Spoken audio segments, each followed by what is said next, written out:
مشاهدينا الكرام، مرحبا بكم. شكون فينا اللي ما يحبش يكسب سيارة جديدة وفاخرة؟ لكن الأمر يختلف عند البعض الآخر. أشخاص اختاروا أنهم يكسبوا سيارات تعود تاريخ صناعتها إلى بدايات القرن الماضي. عالم السيارات العتيقة راح تتابعوه في هذا الروبورتاج، تابعونا.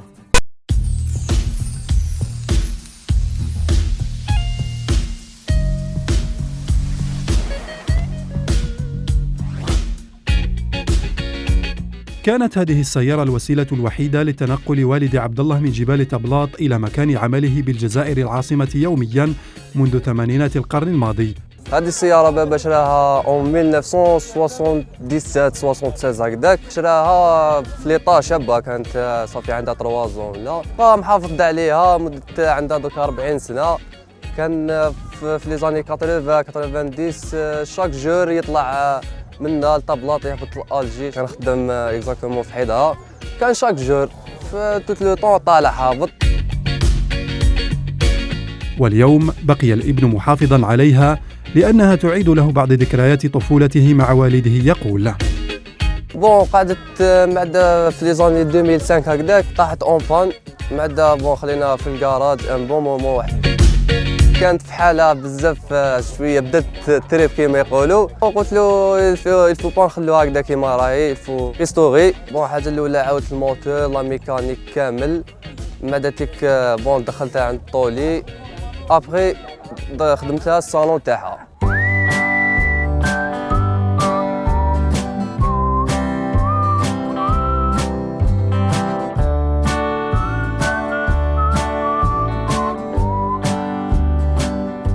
لم يعد امتلاك أحدث أنواع السيارات وأفخمها سبباً للتميز والرفاه في رأي هؤلاء. عندي سيارة أخرى جديدة، هذه يعني في الكراج، يعني ما تخرج من الكراج بلا وش تاعها، الأخرى تبات برا. يعني جو با دير اسمها فالو سونتيمونتال، يعني شغل كاين ارتباط علاقة حميمية مع السيارة. أنا هذه يعني نقدر نستغنى على اي سيارة، بصح هذه ما نستغناش عليها. كاع نحبوا لا كوليكسيون، ميم لو غران فرير ثاني سي ان انتي كاروسير. فشغفهم غالباً ما يدفعهم إلى اقتناء مركبات تجاوزها الزمن لإعادة تصليحها وتحسينها حتى تصبح على ما هي عليها. نحب القديم، حنا كيما تشوفين يا جماعة هنا مرات كاع بالقديم بالصديد. نحبوا الحاجة القديمة كي تريستوريها بدي تشتريها. الطوموبيل هذو نحبوهم باسكو يشكلوا كما نقولوا جزء كبير في التاريخ تاع الجزائر.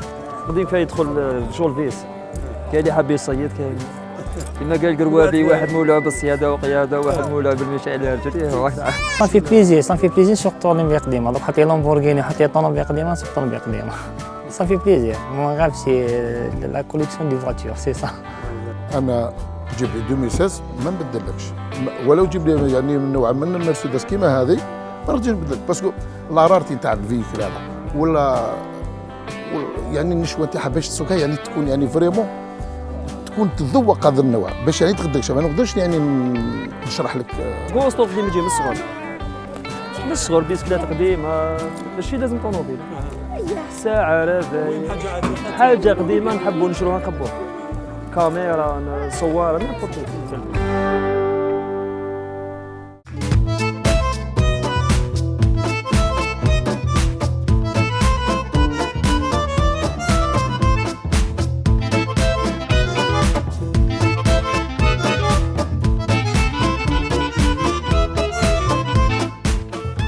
شاركت هذه السيارة في الحرب إبان الاستعمار الفرنسي، ولما نالت الجزائر استقلالها أصبحت ملكاً لوالد عم السعيد، وهذا الأخير ورثها عنه بعد وفاته، وبقي محافظاً عليها كإرث تاريخي يرويه لأولاده وأحفاده.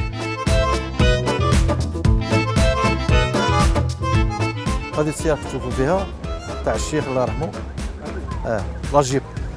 الور عاودت ريكيبيريتها وعاودتها كاع الاخر. هذه السيارة اللي خرجت 1942، وهي أول سيارة حربية وأول سيارة في التاريخ اللي فيها رباعية الدفع، سيارة صغيرة رباعية الدفع. والسيارة هذيك هي اللي حررت أوروبا من الاحتلال النازي كما يعرفوا كامل التاريخ، والسيارة اللي ثبتت الوجود تاعها راهي من الأربعينات مازالها حتى 2016 تشوفوا فيها تمشي. لا جيب تفكرني أنايا كي كنت صغير كنت نركب مع الشيخ الله يرحمه. كنت دائما نركب معاه، نحب نسوقها، نحب هكذايا. المهم من بعد هو مات الله يرحمه وخلاها قعدت شحال وهي حابسه. جاتني ليدي باش نعاود ريستوريها.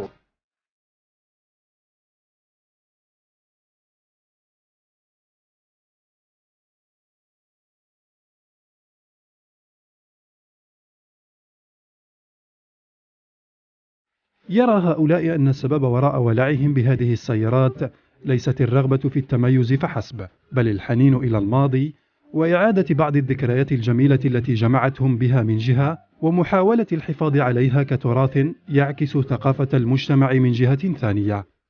امور ثقافيه، يعني كل سياره هنا عندها تاريخ تاعها، التاريخ في الميكانيك تاعها، ولا تاريخ في الصنعه تاعها وفي لادا تاعها، وتاريخ بالنسبه لمولاها. كاين اللي عنده تاريخ معاها، كاين اطاش سونتيمونتال معاها، كاين تاع باباه، كاين تاع جدو كما يحكي لك، كاين اللي عنده كاين ما باش تغنيها تعطي له الدنيا ما يعطيها لك. كل عام تلقاو هنايا شاك اكسبوزيسيون، هذا ينفيتي هذا، نعيطوا بعضنا التليفونات، راك فاهم.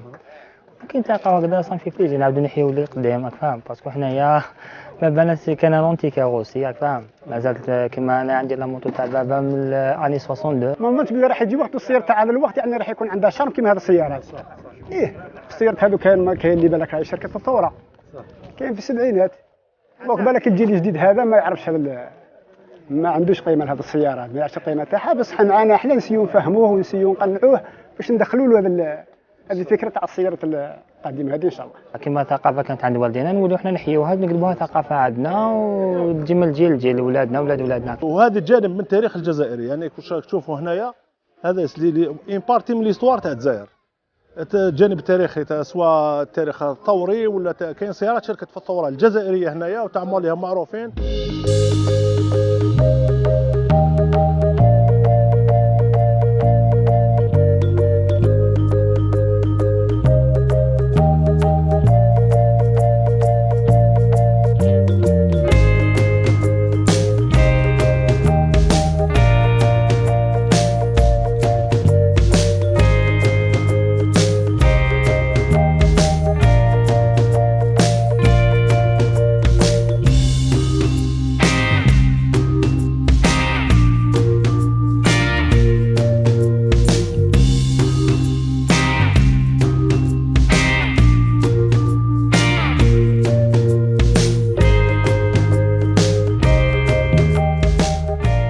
بدأ انتشار السيارات في أوائل القرن التاسع عشر بعد أن اخترع كارل بانز سيارة حديثة تعمل بمحرك جازولين في ألمانيا.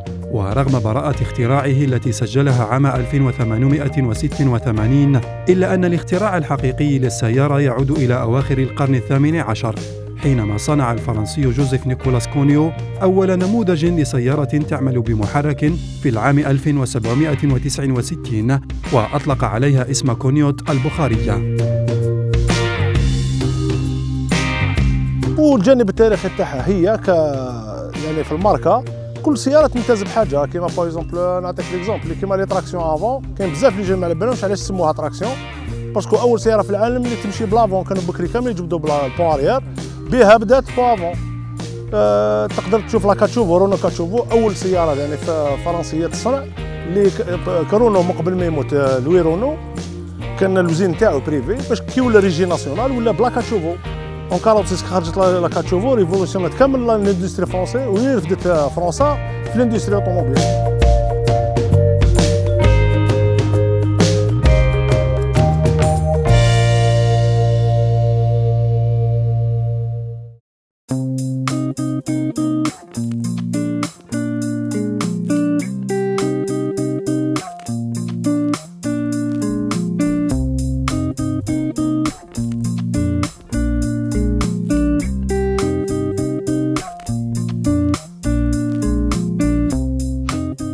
حاول صاحب هذه السيارة أن يجمع بين الأصالة والمعاصرة عندما أضاف لها بعض اللواحق والمعدات التي اخترعت واستعملت في السيارات الحديثة الفاخرة.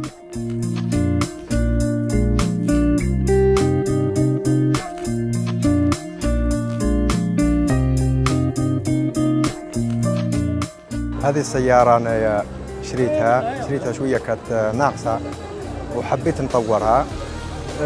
خدمت لها البداية الأولى لا طول، وصبغتها. كي كملت الصبيغه تاعي وليت الكاروات باه نديرهم مانيال، نديرهم اوتوماتيك بالسنتراليزي. تنساهم ولا تنساهم نقولوا مفتوحه ولا كتعاود تتغلق وحدها. الكليماتيزور السانكيام فيتاس، السانكيام درتو على جال باه يريح الموتور، والكليماتيزور درتو على جال نقولوا كاين ناس نقولوا يحبوا يديروا العرس، يحبوا الكليماتيزور تكون كروسه بارده ما تكونش العروس باش فيها طوا اوفرون، فيها كاميرا، فيها الكاميرا نقولوا تبدا راجع للخلف ولا ذيك تبين لك واش راه كاين، تبين لك. نطوروها السياره ما نخلوهاش نقولوا باقي نقولوا السنه تاعها الشكل تاعها باقي هو.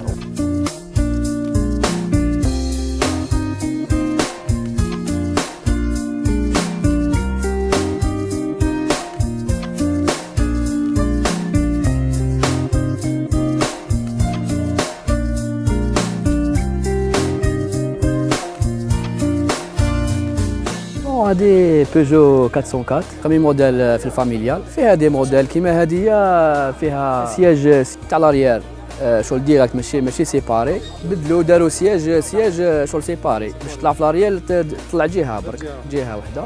شغل بالعقل سقمناها وهكذا نستحفظوا بها هكذا منين داك برك نخرجوها هكذا في مناسبات كيما هادو. كيما حافظ عليها لونتروتيان تاعها، نيتواياج، الكراج قاري في الكراج شغل طول الطون ماشي تاع برا ولا منين داك، غير منين داك نخرجوها هذا.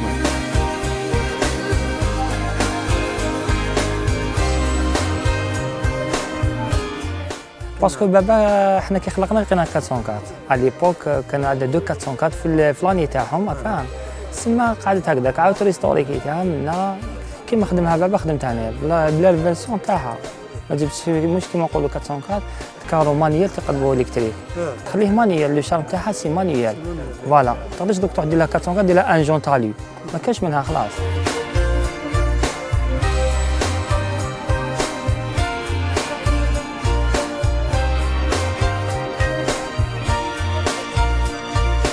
افلام تاريخيه كامل، افلام حربيه درناهم بالسيارات هذا تاع كريم بالقاسم، الفيلم تاع مصطفى بولعيد تاع لي زانتري كولون لطفي يخدموا فيه اليوم. كاين جماعه يخدموا في كولون لطفي ثاني سيارات قديمه.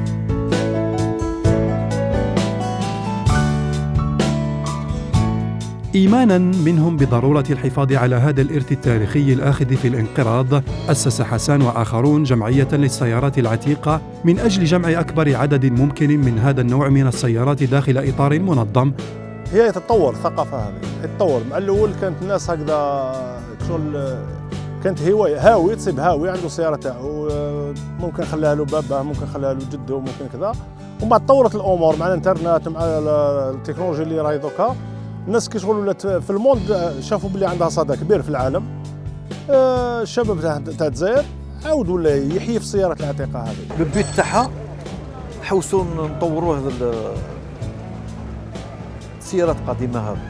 بكري ما كانش عندهم قيمه بصح دوكا عندهم قيمه. والسيارات هذو لو كان ما راناش حنا شادين فيهم يعني ما تقدر دير افلام تاريخيه هنا في الجزائر، ما تقدر دير روبورتاجات، ما تقدر دير اشرطه ثقافيه، ما تقدر دير والو.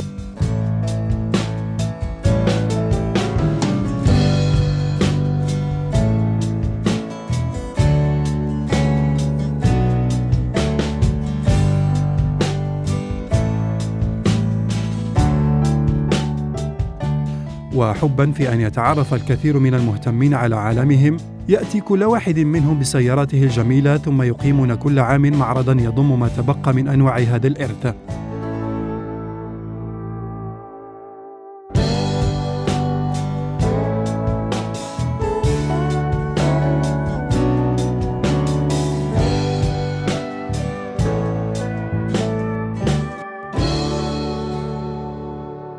كل واحد عنده طوموبيل تاعو، رانا نخرجوا ونديروا خرجات هكذايا وصافي بليزير كيما يقول لك هكذا كي نتلاقاو كاع يتيك ونقصروا ونحكوا غير على قدام. دوك سي لا كاتريام فوا هنا في تابلات صافي بليزير.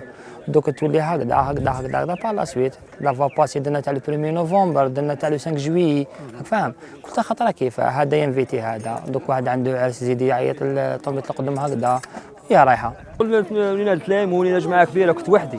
انا كي شريت طوموبيل عن بالي غير نادي طوموبيل قديم والله ما نعرف واحد. ومن بعد بشويه صوت نتلاقاو في المعرض نتلاقاو في لي زيكسبوزيسيون نتلاقاو بزاف. اللي داك صاحبنا دار عرس واحد خو واحد داك نتلاقاو نديرو بورتاج.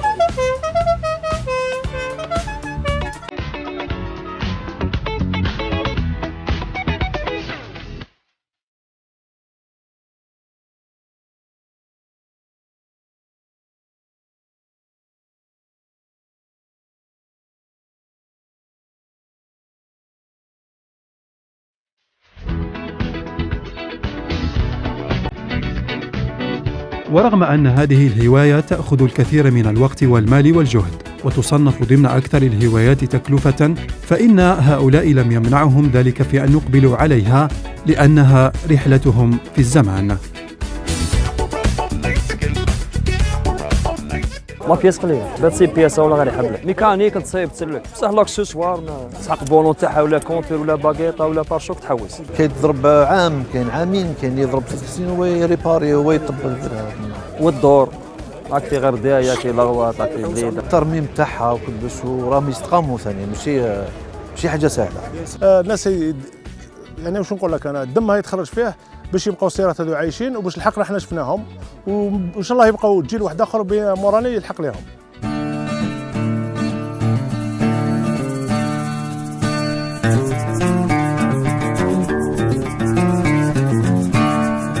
بروبليمو هنا طاحوا في يدين ديجان هكذاك، شراوهم لعبوا بهم قطعوهم راحوا ديسباراو للبلاد خساره، يعني تراث كيما هذا كيروح.